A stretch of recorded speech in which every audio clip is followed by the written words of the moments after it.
ناظرین، اسرائیل کو غزہ کے بعد لبنان میں بھی شکست ہو گئی ہے۔ صہیونی فوج کی شکست کا محض رسمی اعلان باقی رہ گیا ہے۔ حماس اور حزب اللہ نے ایک ساتھ اسرائیل پر بڑے حملے کیے ہیں۔ ان حملوں میں صہیونی فوج کو بھاری نقصان اٹھانا پڑا ہے۔ حزب اللہ کے خلاف صہیونی ریاست کو زمینی جنگ میں تو سخت مزاحمت کا سامنا ہے۔ صرف فضائی محاذ پر اسرائیل کو برتری حاصل ہے۔ حزب اللہ نے اب اس برتری کا توڑ ڈھونڈ لیا ہے۔ لبنانی تنظیم پاکستان سے JF-17 تھنڈر طیارے خریدنے جا رہی ہے۔ اسرائیل نے خبردار کیا ہے، اگر پاکستان نے حزب اللہ کو لڑاکا طیارے فراہم کیے تو نہ صرف پابندی کا سامنا کرنا پڑے گا بلکہ سنگین نتائج بھگتنا ہوں گے۔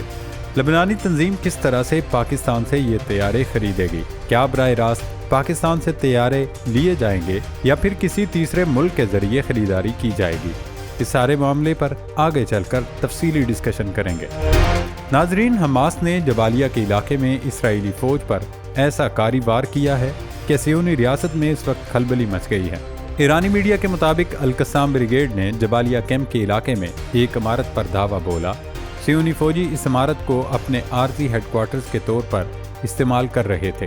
RPG سے کیے جانے والے فلسطینی مجاہدین کے اس حملے میں تمام 12 صہیونی فوجی ہلاک ہو گئے۔ مجاہدین کے حملے میں صہیونی فوج کا ایک ٹینک اور گاڑی تباہ ہوئی۔ حملے کے بعد عمارت میں موجود اسرائیلی فوجیوں نے باہر کی جانب دوڑ لگا دی۔ حماس سرفروشوں نے باہر کھڑے مرکبہ ٹینک کو بھی راکٹ داغ کر اڑا دیا۔ اس حملے میں ایرانی میڈیا کا دعویٰ ہے کہ 20 اسرائیلی فوجی مارے گئے۔ دوسری کارروائی میں حماس نے صہیونی فورسز کی ایک گاڑی کو الیاسین میزائل سے نشانہ بنا کر تباہ کیا۔ حزب اللہ نے گزشتہ روز اسرائیل پر اب تک کا سب سے بڑا حملہ کر دیا۔ اسرائیل کے شمالی علاقے میں کیے جانے والے حملے میں 30 سے زیادہ یہودی آبادکار ہلاک ہو گئے۔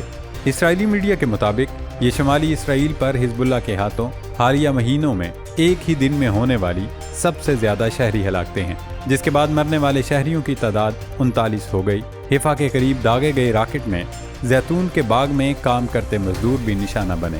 العربیہ TV نے اپنی رپورٹ میں بتایا ہے کہ اسرائیلی فوج کو حزب اللہ کے ہاتھوں بھاری نقصان اٹھانا پڑ رہا ہے۔ لبنان کے زمینی جنگ میں اب تک حزب اللہ کے ہاتھوں 1000 صہیونی فوج ہلاک اور زخمی ہو چکی ہے۔ جنوبی لبنان میں زمینی جنگ شروع کرنے کے بعد سے 95 سے زائد صہیونی فوجی ہلاک اور 900 سے زائد زخمی ہوئے۔ صہیونی فوج کے 42 مرکبہ ٹینک، 4 فوجی بلڈوزر، 2 حامر مشینیں، 1 بختر بند گاڑی اور 1 فوجی گاڑی تباہ کی جا چکی ہے۔ مجاہدین نے ہرمس 450 قسم کے 3 ڈرون طیارے اور ہرمس 900 قسم کے 2 ڈرون طیارے بھی مار گرائے۔ صہیونی فوج کے تھنک ٹینک کا خیال تھا کہ حسن نصر اللہ، ہاشم صفی الدین، اسماعیل ہنیہ اور یحییٰ سنوار کی شہادت کے بعد تحریک مزاحمت دم توڑ دے گی، لیکن ایسا نہ ہو سکا۔ نیتن یاہو کا خیال تھا کہ وہ غزہ کو ملبے کا ڈیر بنا کر اور لبنان پر فوجی یلغار کرنے کے بعد حماس اور حزب اللہ کا خاتمہ کر سکتے ہیں۔ یہ بھی نہیں ہوا۔ اب نیتن یاہو کے لیے یہ جنگ گلے کی ہڈی بن چکی ہے، کیونکہ اگر اسرائیلی فوج کو واپس بلایا جاتا ہے تو یہ سیدھا صہیونی ریاست کی شکست کا اعلان ہوگا، اور ظاہر ہے کہ فی الحال نیتن یاہو اینڈ کمپنی یہ کڑوا گھونٹ پینے کو تیار نہیں۔ خود اسرائیلی تجزیہ کار اور سابق فوجی افسران یہ کہہ رہے ہیں کہ غزہ اور اس کے بعد لبنان کی جنگ سے متعلق نیتن یاہو اور ان کی جنگی کابینہ نے اندازے لگانے کی سنگین غلطیاں کی ہیں۔ نیتن یاہو، وزیر دفاع یوگ لینڈ، اسرائیلی آرمی چیف ہی فوجیوں اور یرغمالیوں کی اموات کے ذمہ دار ہیں۔ ان تمام افراد کا کڑا احتساب کیا جانا چاہیے۔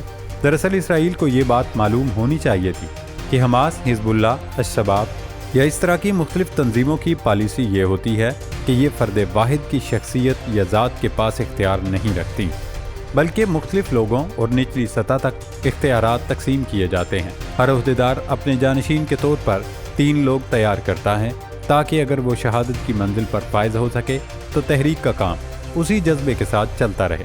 نیتن یاہو کی خواہش تھی کہ حسن نصر اللہ کے بعد حزب اللہ کا شیرازہ بکھر جائے گا، لیکن ایسا نہیں ہوا۔ ناظرین، اب ہم آتے ہیں اس طرف کہ پچھلے 2 روز سے یہ بحث زور و شور سے جاری ہے کہ حزب اللہ پاکستان سے لڑاکا طیارے JF-17 تھنڈر خریدنا چاہ رہی ہے۔ ویسے بھی پاک چین دوستی کا شاہکار JF-17 تھنڈر دنیا میں اپنی دھاک بٹھا چکا ہے۔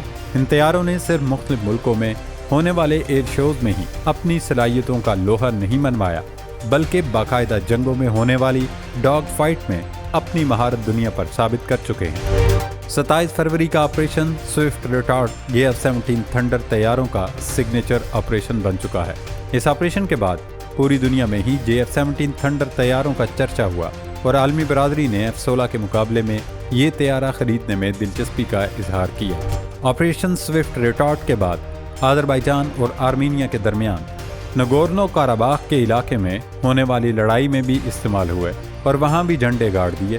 پھر یہ اطلاعات بھی سامنے آئیں کہ یوکرین بھی روس کے خلاف جنگ میں F-17 تھنڈر طیارے استعمال کرنا چاہتا ہے، لیکن جہاں تک حزب اللہ کو یہ طیارے فراہم کرنے کا تعلق ہے تو فی الحال ایسی کوئی مصدقہ اطلاعات نہیں ہیں، کیونکہ نہ تو حزب اللہ نے آفیشیلی طور پر یہ اعلان کیا ہے کہ وہ F-17 تھنڈر طیارے خریدنے جا رہا ہے، نہ ہی پاکستان کی جانب سے یہ کہا گیا ہے کہ وہ یہ طیارے لبنان، حزب اللہ یا ایران کو فراہم کر رہا ہے۔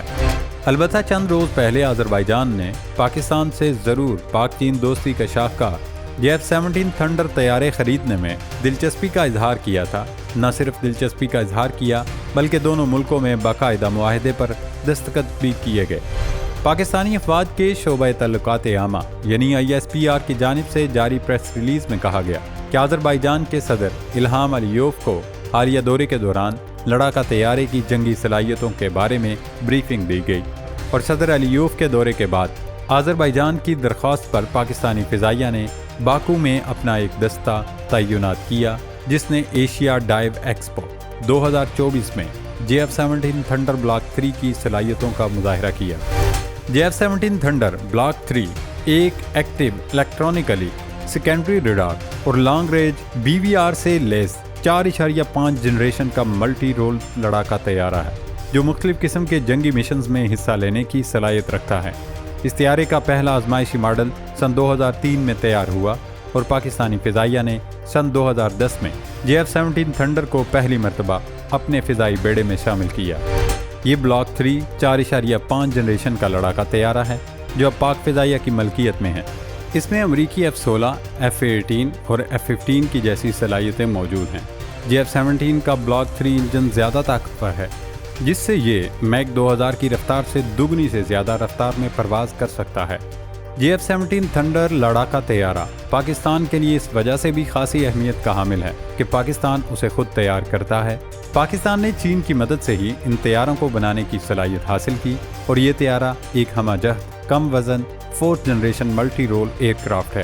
یہ لڑاکا طیارہ F-16 فالکن کی طرح ہلکے وزن کے ساتھ تمام تر موسمی حالات میں زمین اور فضائی اہداف کو نشانہ بنانے والا ہمہ جہت طیارہ ہے، جو دور سے ہی اپنے ہدف کو نشانہ بنانے والے میزائل سے لیس ہے۔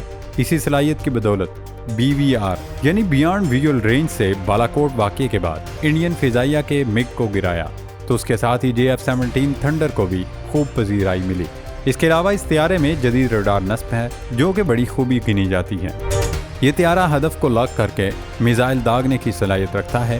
اس کی رینج 150 کلومیٹر تک بتائی جاتی ہے، اور یہ میزائل اپنے ہدف کا بالکل ایسے ہی پیچھا کرتا ہے جیسے ہالی ووڈ کی متعدد فلموں میں دکھایا جاتا ہے۔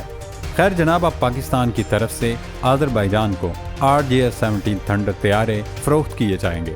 دونوں ملکوں کے درمیان یہ تقریباً $1.6 ارب کا معاہدہ طے پایا ہے۔ دوسرے مرحلے میں بھی پاکستان کی جانب سے آذربائیجان کو 8 مزید طیارے فراہم کیے جائیں گے۔